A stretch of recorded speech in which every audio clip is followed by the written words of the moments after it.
સ્થાનિક સ્વરાજ્યની ચૂંટણીનો જામ્યો માહોલ. અમદાવાદ, રાજકોટ, કચ્છ, વડોદરા, વાપી અને ગાંધીધામ માટે ભાજપના ઉમેદવારોની યાદી જાહેર. વડોદરામાં વર્ષા વ્યાસ, રીટા આચાર્ય, મીનાબા ચૌહાણને કરાયા રિપીટ, તો યુવા નેતા રાજુ કરપડા, સુરેન્દ્રનગરની મૂળી અને 2 બેઠકના ઉમેદવાર જાહેર. સ્થાનિક એકમની ચૂંટણી માટે આવતીકાલે ઉમેદવારી પત્રક ભરવાનો અંતિમ દિવસ. વલસાડના ધરમપુર તાલુકા પંચાયતની 24 સીટો માટે તમામ પક્ષોએ નોંધાવી ઉમેદવારી. ખેડા જિલ્લામાં વોર્ડ નંબર 13 માટે અત્યાર સુધી ભરાયા કુલ 73 ફોર્મ્સ ભરાતા પહેલા ભાવનગર કોંગ્રેસે યોજી વિજય સંકલ્પ યાત્રા.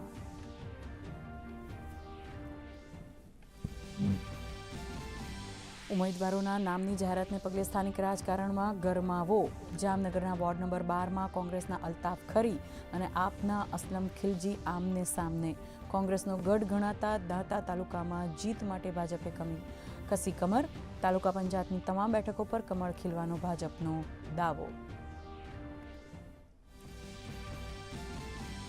સાણંદ ધોલેરામાં આકાર પામશે ઇન્ડો તાઇવાન ઇન્ડસ્ટ્રીયલ પાર્ક. રાજ્ય સરકાર અને એલિજિયન્સ લિમિટેડ વચ્ચે ગાંધીનગરમાં થયા MOU.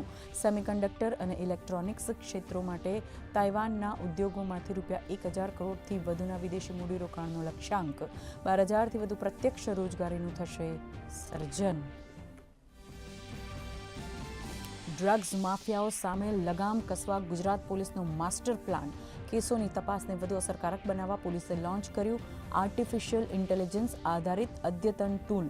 કોર્ટમાં ટ્રાયલ દરમિયાન કેસને વધુ મજબૂત બનાવી આરોપીઓને સજા આપવાનો પહેલનો મુખ્ય ઉદ્દેશ્ય.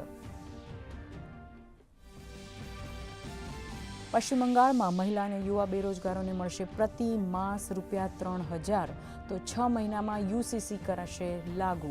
ભાજપની પશ્ચિમ બંગાળના મતદારોને વચનોની લાહણી. અમિત શાહે કહ્યું, ઘૂસણખોરી મુદ્દે દેશભરમાં અપનાવાશે ઝીરો ટોલરન્સની નીતિ. ગુજરાત પોલીસ K9 સ્ક્વોડની સોનેરી સિદ્ધિ. 16 વર્ષ બાદ રાજ્યના ડોગે રાષ્ટ્રીય સ્તરે જીત્યો ગોલ્ડ મેડલ.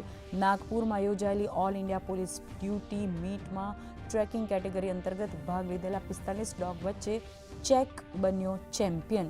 DGPએ ડોગ ચેક અને હેન્ડલર રમેશ ખાંટને કર્યા સન્માનિત. રાજ્યમાં ચૂકાયો ગરમીનો પારો. ઉત્તર ગુજરાત અને કચ્છના અનેક વિસ્તારોમાં ગરમીનો પ્રકોપ. 37.2 ડિગ્રી સાથે ભુજ સૌથી ગરમ શહેર. 12 થી 16 એપ્રિલ દરમિયાન મહત્તમ તાપમાનમાં 2 થી 4 ડિગ્રીનો વધારો હોવાનું હવામાન વિભાગનું અનુમાન. સૌરાષ્ટ્ર અને કચ્છ દરિયાકાંઠાના વિસ્તારો માટે યલો એલર્ટ. ઇન્ડિયન પ્રીમિયર લીગમાં આજે ગુવાહાટી ખાતે રાજસ્થાન રોયલ્સ અને રોયલ ચેલેન્જર્સ બેંગલુરુ વચ્ચે સાંજે 7:30 વાગ્યેથી મુકાબલો. હાઈ વોલ્ટેજ મેચમાં વૈભવ સૂર્યવંશી, યશસ્વી જયસ્વાલ ઉપરાંત વિરાટ કોહલીના પ્રદર્શન પર સૌની નજર.